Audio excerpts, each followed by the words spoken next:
ये 21st century का resetting है। और जो आपके जियो पॉलिटिकल चेस बोर्ड पे गेम खेला जा रहा है, ये नहीं कि डोनाल्ड ट्रंप कोई पागलपना कर रहे हैं, खींचना चाहते हैं चीन को वापस, वो खींचना चाहते हैं रशिया को वापस, जो है ना कि ब्रिक जो ये ट्रायंगल ना बन जाए कहीं। एससीओ में पुतिन से मिलेंगे प्रधानमंत्री मोदी, एससीओ में शामिल होने चीन जाएंगे मोदी, एक मंच पर जुटेंगे मोदी, पुतिन, जिनपिंग एक मंच पर होंगे। एससीओ की मीटिंग पर अमेरिका की नजर, एससीओ के जरिए ट्रंप का दबाव कम होगा। मुझको लगता है यहां तक पहुंचते पहुंचते वो 70 बार और कह चुके होंगे कि भारत पाकिस्तान के बीच है, हाँ, बल्कि सैकड़ा मार चुके होंगे। हाँ, जो एससीओ की मीटिंग है, मैं बार बार कहता हूं, स्पेशली 29 और 31 तारीख को है, 1 तारीख को है, ये इतनी बड़ी मीटिंग है क्योंकि शी जिनपिंग जो है खुद रिसीव कर रहे हैं दोनों को। और देखिएगा आप एयरपोर्ट में वो रिसीव करते मिलेंगे प्रधानमंत्री को और उन्होंने पुतिन को। ये बस उसमें तो 10 नेता और हैं प्लस 10 और हैं, 20 हैं, मगर यहाँ पहुंचेंगे और उनकी एक ट्राई पार्ट 3 आदमियों की मीटिंग होगी। नहीं सर, लेकिन ये ठीक है कि वो रिसीव करेंगे, ये बड़े ऑप्टिक्स होंगे कैमरे के लिए और न्यूज़पेपर्स में छपने के लिए, मास्टर्ड के लिए बड़ा अच्छा होगा। लेकिन मैं एक दूसरी बात जानना चाहता हूं, जिस तरह का बैकग्राउंड है, सबके दिमाग में चीजें जो उसके पीछे जो एक प्री टेक्स्ट होता है वो सेट है सर, एक उसके पहले पृष्ठभूमि बना दी गई है। भारत जानता है कि उस समय किसके साथ क्या हो रहा है और उसका अपना हित क्या है। रशिया जानता है, चाइना तो खैर इसका बड़ा भारी खिलाड़ी है और वो तो दूसरे को भी अपना कई बार कह देता है, पराया माल अपना भी कर देता है। अमेरिका, पूरी दुनिया चाह रहा है कि डील होके ऐसा हो जाए कि सारे के सारे अमेरिकन राज्य हो जाए। इस तरीके की नीयत के साथ जो चीजें चल रही हैं, कितना कुछ बदलेगा? ठीक है, लोग खड़े होंगे, मान लीजिए एक दूसरे की बिल्कुल नहीं बनती, लेकिन एक फ्रेम में साथ दिखाई देगा, उसके अतिरिक्त चीजें क्या बदलेगी? नहीं दिनेश, ये 21st सेंचुरी का रीसेटिंग है। और जो आपके जियो पॉलिटिकल चेस बोर्ड पे गेम खेला जा रहा है, ये नहीं कि डोनाल्ड ट्रंप कोई पागलपना कर रहे हैं, वो भी कर रहे हैं क्योंकि एक तीर से उन्होंने 2 निशाने किए हैं। उसमें वो ये देख रहे हैं कि भारत जो है, क्योंकि वो खींचना चाहते हैं चीन को वापस, वो खींचना चाहते हैं रशिया को वापस, जो है ना कि ब्रिक जो ये ट्रायंगल ना बन जाए कहीं, कि इसमें तोड़ दीजिए, ब्रिक से लड़ रहे हैं। अब ये जो एससीओ है, इसका जो मेन मोटो है वो ये है कि ये असल में ये शंघाई कोऑपरेशन ऑर्गेनाइजेशन ये बनाया इसलिए गया था कि आतंकवाद जैसे मुद्दों के खिलाफ एक साझा लड़ाई छेड़ी जा सके। एक तो ये अपने गोल्स को कितना पा पाया, और यहां पर जाने के बाद वो मुद्दे जो इस समय दुनिया भर के लिए सिरदर्द बने हैं, उनका क्या कोई इलाज निकलेगा सर?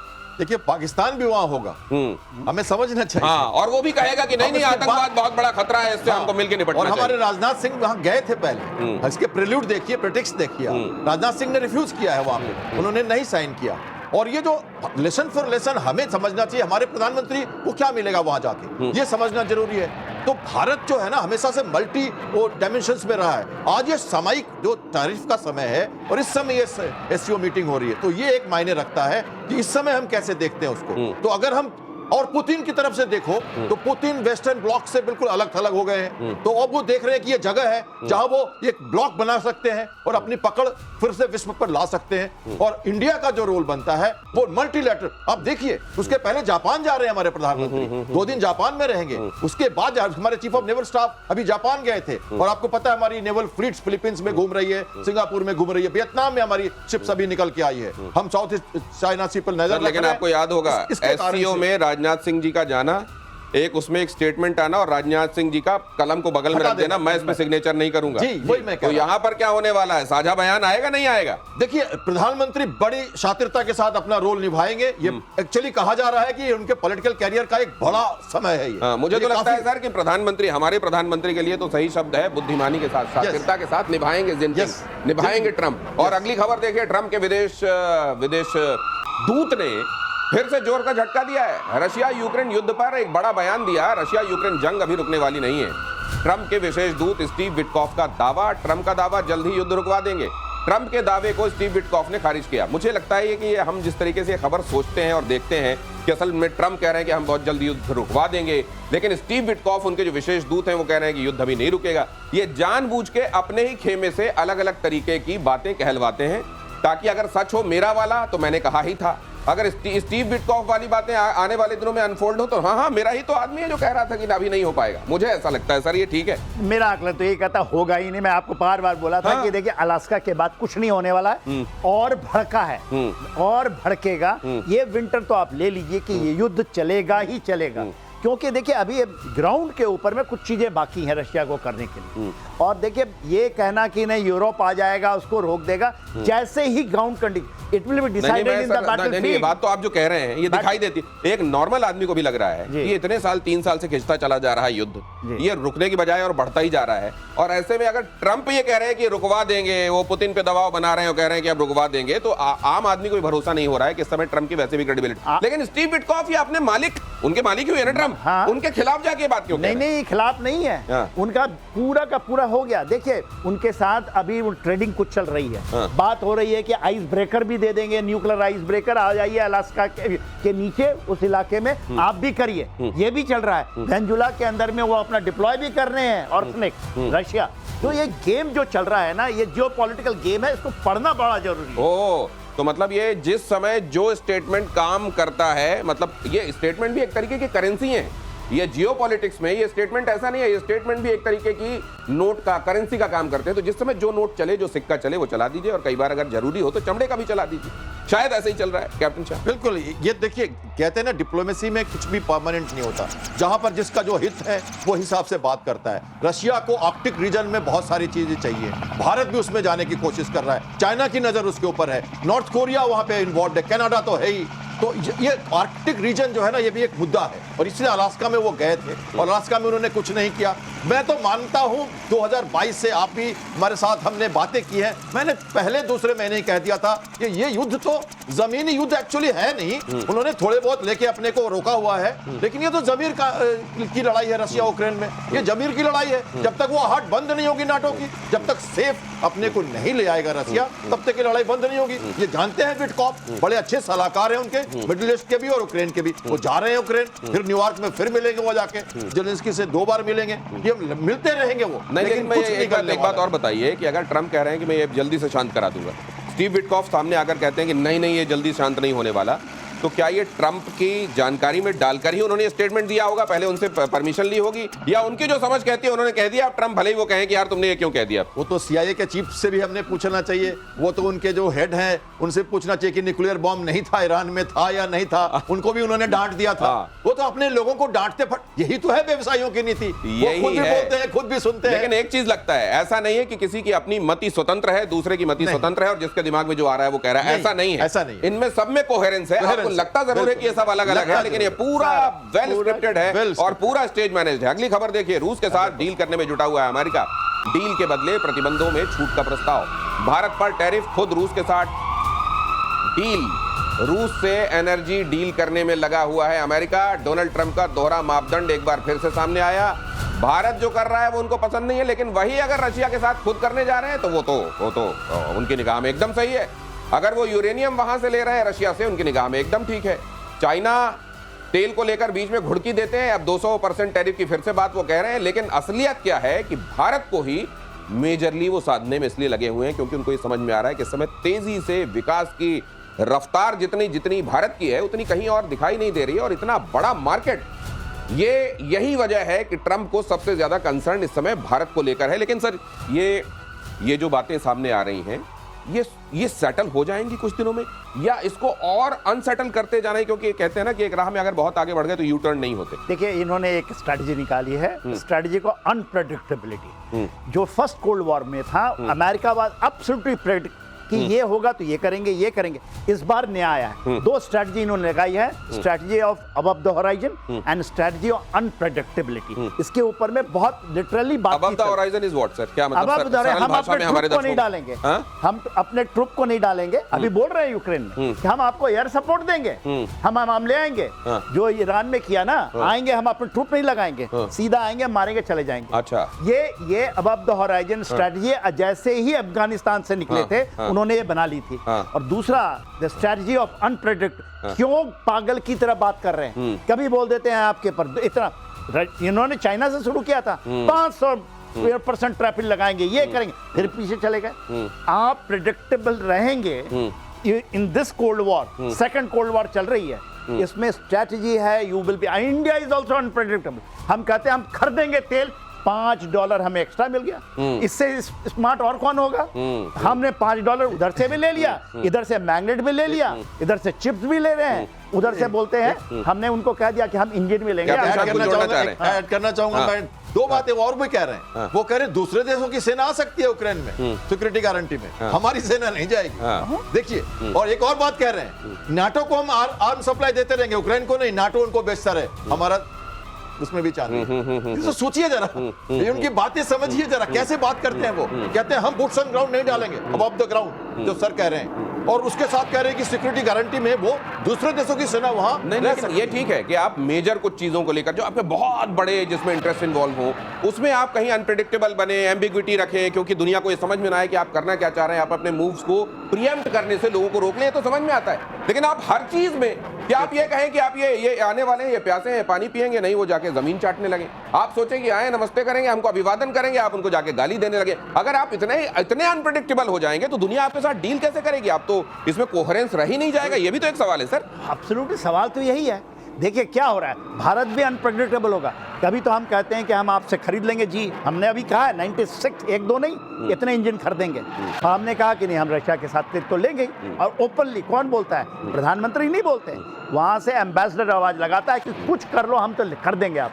लेकिन ये जो है, इसमें अनप्रेडिक्टेबल होने में एक ऐसी पावर जो अनप्रेडिक्टेबल है, जाहिर है दुनिया में आजकल न्यूसेंस एक नई तरह की वैल्यू है, वो न्यूसेंस वैल्यू बढ़ जाती है। लेकिन साथ में आपको ये भी ध्यान रखना पड़ेगा कि आप अकेले नहीं हैं, और इस दुनिया में, इस ग्लोब में इतने सारे देश हैं, और अगर आप अपनी कही हुई बातों में, अपने चरित्र में, अगर आप वॉक द टॉक नहीं करेंगे, एक हद से ज्यादा ये होने लगेगा अनप्रेडिक्टेबिलिटी के मामले में, कौन आपके साथ खड़ा होगा? कौन ये समझेगा कि हाँ ये मेरा दुश्मन ही है, या मेरा शत्रु ही है, या दोस्त ही है? कौन इस बारे में कुछ स्थापित तौर पर कह पाएगा? कितने दिनों तक आपकी दुकान चलती रहेगी? You are a deal maker, as you say, कि आपने ये किताबें लिखी हैं कि आप उसमें ये लिखेंगे कि ये करने के बाद आखिर में हाथ का आया जीरो होता है। अगली खबर देखिए, कैलिनिनग्राड में रूस की रणनीति से टेंशन में नेटो। कैलिनिनग्राड में रूस ने जासूसी अड्डे बनाए, सर्कुलरी डिस्पोज्ड एंटीना एरे बनाया। अब ये क्या है सर्कुलरी डिस्पोज्ड एंटीना एरे? हमारे एक्सपर्ट बताएंगे आपको। इसका इस्तेमाल रेडियो इंटेलिजेंस और कम्युनिकेशन के लिए किया जाता है। सैटेलाइट तस्वीरों से यह खुलासा हुआ है। ओपन सोर्स जांच करने वाले प्रोजेक्ट टॉकनी का ये दावा है। अब जरा इसको देखिए यहां पर, और मैं ये चाहूंगा कि जनरल सिन्हा ये मिसाइल हम अपनी निकाल लें। ये इधर इसके जरिए समझा, ये कहा यह जा रहा है कि 18 मार्च 2023, और आप देखिएगा रणनीतिक रूप से कैलिनिनग्राड बहुत महत्वपूर्ण है। ये एक तरीके से जिसको एक्सो एरिया कहा जाता है रशिया का, जो बाल्टिक कंट्रीज के एकदम करीब और उनको साधने वाला ये जो रशिया का इलाका है, वहां पहले 18 मार्च 2023 को इस तरीके से सैटेलाइट जब देखता था, इस तरीके से जमीन दिखाई देती थी।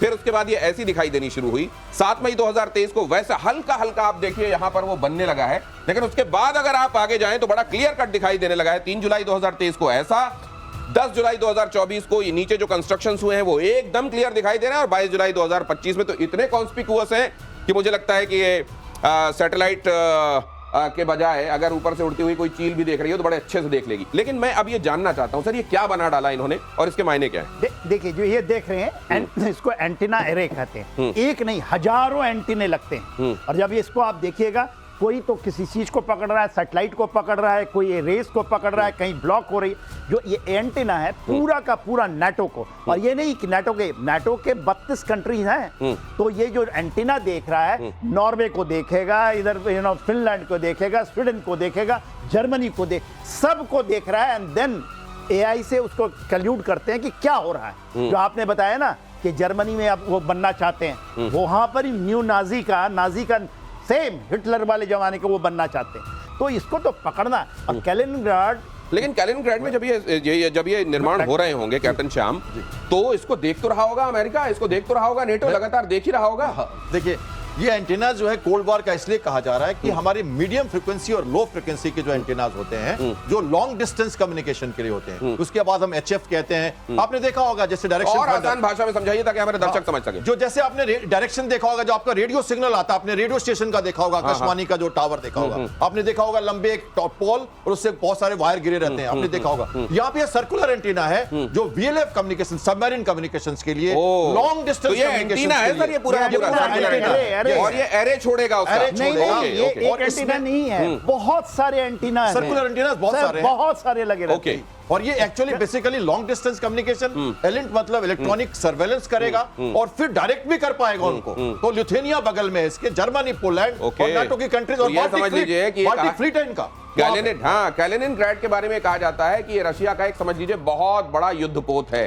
ये एक बड़ा विमान वाहक पोत है नेवी के लिए बहुत ही important है। यहीं से दोनों शिप आए ये हमारे। समझ लीजिए कि यहाँ पर ये बनाया जाना, ये कैलिनिनग्राड जो है, यहाँ पर ये सर्कुलर एंटीना बना लिया जाना, ये पूरे के पूरे नेटो पर एक एक चीज, ये रिकॉनेसेंस के हिसाब से, टोह के हिसाब से, ये बहुत बड़ा काम रशिया ने यहाँ पर कर लिया है। तो क्या बीच बीच में कैलिनिनग्राड को थ्रेट करते हुए जो स्टेटमेंट आते हैं नेटो की तरफ से, वो इस वजह से आते हैं सर? देखिए एक्सक्लेव है उनका, दूर है उनसे, और बेलारूस के साथ भी उसका 100 किलोमीटर का रास्ता है। बेलारूस के साथ कोशिश की थी कि वो जगह ले ले हम, ताकि हम कैलिनिनग्राड पहुंच सकते हैं। वार्म वाटर पोर्ट है बाल्टिक सी में, वहां से ये हमारे सारे सबमरीन्स, इनके सारे फ्लीट, हमारी दोनों शिप्स, ये सारे शिप्स वहीं से कमीशन हुए, नेवी के भी सारे। पीटर्सबर्ग, ये सेंट पीटर्सबर्ग और कैलिनिनग्राड इनका मेन इंपॉर्टेंट जगह है। तो नाटो की जो पूरी पकड़ रहती है वहां पे, फिनलैंड है, स्वीडन, ये सारे जो। लेकिन सर मैं ये जानना चाहता हूं कि ठीक है आपका ये एक एक्सक्लेव है जहां आपने अपने आप को इतना सक्षम बना लिया, लेकिन मान लीजिए कभी तनाव की स्थिति बनती है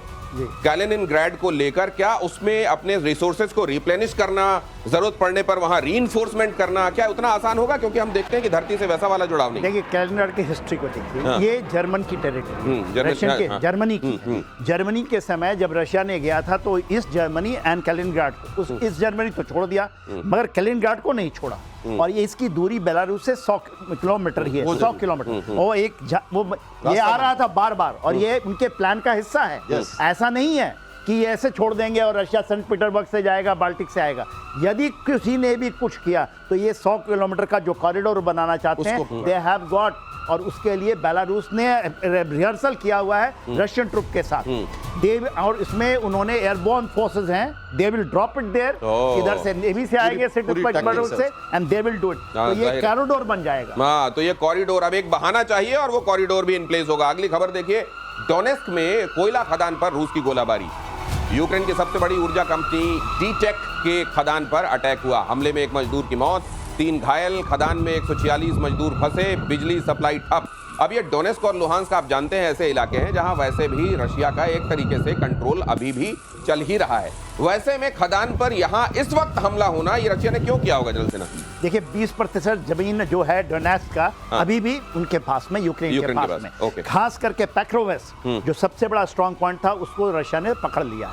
उसके ऊपर कर्माटोरस एक जगह है, और उसके ऊपर में ये जो कर्माटोरस का सेल्वेनोस्क है, ये जगह वहां है जहां पर ये कोयला के खदान है, बहुत है कोयला के खदान। आपने इज़्यूम की लड़ाई सुनी होगी वहां पर, उसके पहले आपने बाखमुत की लड़ाई थी। जो बाखमुत ये जो जगह है, ये सब खान है, खान, और इसी की तो लड़ाई है। रेयर अर्थ मटेरियल की तो लड़ाई है, natural resources, rare earth metal, coal, energy के लिए इसी सब की लड़ाई। और यहाँ पर आप देख रहे हैं कि वो 20% डोनेस्क का वो हिस्सा जहां अभी भी यूक्रेन का कब्जा है, उस जगह एक बड़े कोयला खदान पर यह हमला हुआ है। ये आप जानते हैं कि आने वाले दिनों में, सर ये विंटर्स आर अप्रोचिंग, अब आने वाले दिनों में ये एक बार फिर रशिया करेगा क्या कि वो तमाम चीजें, वो ऊर्जा जो ठंड में खास तौर से यूरोप को चाहिए, यूक्रेन को चाहिए, उसको तोड़ो? देखिए इंफ्रास्ट्रक्चर फैसिलिटीज को वो लगातार अटैक कर रहा है, और जो विंटर मंथ्स है उसमें उसका फायदा भी उठाता है। हालांकि आज की लड़ाई में आप मान के चलो, जब लड़ाई हुई थी 22 में तो सब कहते थे अब तो बर्फ में होगा तो कुछ नहीं चलेगा, लड़ाई बंद हो जाएगी। कुछ नहीं हुआ, सारे टैंक, तोप, ड्रोन वैसे ही चलते रहे, beyond the visual range attacks होते रहे। आजकल तो ड्रोन से मारना है, आजकल तो आपको हवाई जहाज से मारना है। शुरू की तो लड़ाई पूरी की पूरी उनकी 2 साल ऐसे ही चली, ग्राउंड मूवमेंट्स में वापस चले गए थे। तो ग्राउंड मूवमेंट्स तो मैं आपको बार बार बताता हूं, मनोबल तोड़ने की लड़ाई चल रही है। रशिया जितना ज्यादा चाहेगा, जितने देर तक चाहेगा, कोशिश करेगा इसको आगे बढ़ाना, ड्रैग करना, यही टैक्टिक्स है रशिया की। और इसी बीच में अपनी मानवीय बातें भी करता रहेगा, अपनी बातें पोस्चरिंग भी करता रहेगा, वर्ल्ड को बताता रहेगा, पक्ष लेता रहेगा लोगों का, लेकिन वो लड़ाई रुकेगी नहीं, क्योंकि ये कॉन्फ्लिक्ट है, ये युद्ध है ही नहीं, और वो धीरे धीरे लड़ रहा है। चाहता तो कुछ ही दिनों में यूक्रेन को खत्म कर देता, लेकिन तो वो नहीं कर रहा है। ये कॉन्फ्लिक्ट अभी लंबा चलेगा। और उधर इजराइल में क्या हो रहा है? इजराइल के कई इलाकों में बज रहे हैं सायरन। जेरूशलम, बेथलेहम के आसपास सुने जा रहे हैं सायरन। यमन से बैलिस्टिक मिसाइल से अटैक, हूती विद्रोहियों ने किया मिसाइल अटैक। इजराइल का arrow 3 missile defence system active. Israel ने मिसाइलों को हवा में ही तबाह किया और इस बीच वहां पर एयर रेड सायरन्स लगातार बज रहे हैं। ईरान इजराइल तनाव के बाद ये अब दूसरा मौका है जब ये आप देख रहे हैं कि इजराइल के भीतर एयर रेड सायरन्स बज रहे हैं, लेकिन अब ये हूती को फिर मुझको लगता है अभी उनका पेट भरा नहीं है सर। नहीं, वो चाह रहे हैं कि उधर भी यमन में भी पूरी तरह से हमास जैसे वहां गाजा में हाल हो रहा है वहां पे भी चाह रहे हैं ये। वो तो चाह रहे हैं। देखिए यही तो है, यमन की यही बात है कि इनके अंदर कट्टरता इतनी ज्यादा है। ये क्या कहते हैं कि आप गाजा में कर रहे हैं, हम कर रहे हैं, ऐसे तो कोई जरूरत नहीं होगा, नौ सेंसिबल आदमी होगा, क्यों पढ़ना दूसरे के पक्ष में। मगर इनको उकसाता है ईरान, ये करते हैं और इसी से ये चाहते हैं, क्योंकि यही है जिहाद, ये पूरा का पूरा जिहाद का हिस्सा है। मर जाइए, कट जाइए। इनके प्रेसिडेंशियल पैलेस में अटैक डाला था, इतनी बड़ी बात, आप बताइए। नहीं तो ठीक है सर, ये जो कर रहे हैं ये असल में इनकी दुकानें चल रही हैं, इनको यहाँ से रिसोर्सेस मिल रहे हैं, एक पर्टिकुलर चीज के नाम पे ये इसको लेजिटिमेट घोषित करके सब कर रहे हैं। वरना मलेशिया ने बाद में क्यों कह दिया कि हम नहीं दे पाएंगे उसको गाजा में जितना मदद के लिए हमको चाहिए। ये यमन वाले भी अगर इतना ही लग रहा है तो हूती वाले जाएं वहां पर मदद करें। ये इस तरीके से मिसाइल मार के यमन के ऊपर काउंटर अटैक अब ये इजराइल करेगा तो ये झेलेंगे, वहां के आम नागरिक झेलेंगे। अमाउंट ऑफ मनी इनको मिलता है, चाइना से मिलता है, इवन रशिया से आता है, ईरान भी भेजता है। ये तो फल, ये रैग टैग चप्पलों में होते थे, आज इनके पास देखिएगा एब्सोल्युटली लाइक कोई भी टक्कर देते थे किसी आर्मी को। आप वो एंटी शिप मिसाइल मारते हैं, कैन यू इमेजिन। वो उनके ड्रोन, वो रैपर ड्रोन आता है उसको मार देते हैं। तो भाई ये जो है, तो सर इसको क्या कहते हैं? जैसे ये जो मिलिट्री इंडस्ट्रियल कॉम्प्लेक्स जब लड़ाइयां होती हैं तो फलता फूलता है, जो हथियार बनाते हैं ये सब करते हैं। ये जो होता है कॉन्फ्लिक्ट में जो लोग सरवाइव कर रहे होते हैं, जिनसे कॉन्फ्लिक्ट की दुकानें जिनकी चल रही होती है, उसके लिए क्या टर्म यूज करते हैं? देखिए ये तो ईरान तो उसका एक तरीका है और समझना चाहिए। ईरान से सपोर्ट ये HHH का, और जो भी ईरान देता है, देखिए उन्होंने बैंड मिसाइल यूज की थी, उन्होंने बैंड मिसाइल यूज की जहां पर वहां पे मुश्किल हुई इजराइल को। उन्होंने 1800 किलोमीटर दूर जाके मारा है, क्योंकि हुतीज को मारना जरूर इसलिए है कि अगर उनको खत्म नहीं करेंगे तो हमारा जो शिपिंग है वो फिर से वहीं आ जाएगा। हालांकि कहते हैं ना दोनों में टफ वो हो रहा है। वो कह रहे इजराइल कहता है ईरान को खत्म करो, क्योंकि ईरान के कारण ही हुती है, हमास को खत्म किया हमने। तो ये जो कॉन्फ्लिक्ट में जो लोग अपना पैसा कमाते हैं या अपनी वाहवाही लूटते हैं या खुश रहते हैं, उनका तो देखिए वो तो व्यवसाय है, और ऐसे व्यवसायियों को ही मारना पड़ता है। हम भी तो वही कर रहे हैं। सपोर्टर्स इनेबलर्स को ऑपरेशन सिंदूर में अभी तक सक्षम इसलिए है कि हम चल रहे हैं कि हमको उनको मारना चाहिए। बिल्कुल, ये कॉन्फ्लिक्ट में भी एक तरह का इकोसिस्टम बन जाता है, उससे भी लाभान्वित होने वाले लोग होते हैं, और वो क्यों चाहेंगे कॉन्फ्लिक्ट खत्म हो, क्योंकि उनका तो उसी से काम चल रहा होता है। और इजराइल का अगला निशाना बनने वाले हूती विद्रोही, हूतियों की हिटलिस्ट तैयार कर रहा है मोसाद। हूती विद्रोहियों के खिलाफ बड़े एक्शन की तैयारी, इजराइल के टारगेट पर हूती के टॉप कमांडर। तो अब ये हमने देखा ईरान को लेकर इजराइल की जो अप्रोच है, हमने देखा हमास को लेकर इजराइल की जो अप्रोच है, हूती को लेकर अगर सेंट्रलाइज तरीके से अगर बढ़ा सर आगे इजराइल, तो क्या करेगा वो? देखिए इजराइल के पास एक चीज है, विल पावर है और डिटर्मिनेशन है। उसने लेबनान में कर दिया, करके दिखाया, सीरिया में कर दिया, उस इलाके में तो डमास, वो उसके बाद ईरान के ऊपर में किया, उसके बाद आप कह रहे हैं हूती में वो तो देखिए उसके असर मोसाद जो है वो कहते हैं टॉप लीडर को मारना, वो तो आता है वहां से चलता है। कोई इफेक्टिव है आज के दिन में यदि यमन के ऊपर में तो इजराइल ही है। अमेरिका ने तो बहुत ट्राई किया, उन्होंने B-2 बॉम्बर्स से भी किया, मगर कर नहीं पाए। डिटर्मिनेशन है, they can do it, but कितना प्रलॉन्ग कर पाएंगे अब उसके ऊपर में एक बड़ा क्वेश्चन मार्क। और गाजा पर इजराइल की चुप्पी से कतर नाराज। कतर के विदेश मंत्रालय ने कहा हमास के सीज फायर प्रस्ताव पर इजराइल चुप क्यों है। कतर ने पूरी दुनिया से इजराइल पर दबाव बनाने की अपील की है। हमास ने इसी महीने सीज फायर प्रस्ताव को लेकर मिस्र और कतर को जानकारी दी है। ये सिर्फ पोस्टरिंग है सर, या इसका कुछ हासिल भी होगा?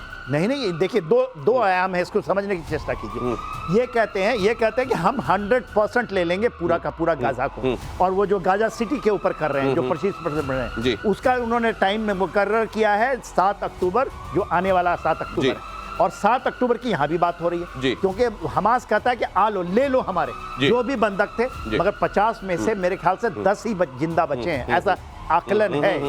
और वो कहते ले लो, एक वीक से ये बैठे पड़े। पहले तो इनके ऊपर में चल रहा था डिफेंस मिनिस्टर और उनके नहीं, कतर वगैरह खाना पूर्ति कर रहे हैं, वाकई चाहते हैं कि हमास में शांति, सब खाना खत्म हो गया, पूर्ति है। हाँ, अपने लोगों को ये कुछ मैसेजिंग के लिए, उससे ज्यादा ये कुछ नहीं, क्योंकि वहां बचा भी क्या है वैसे।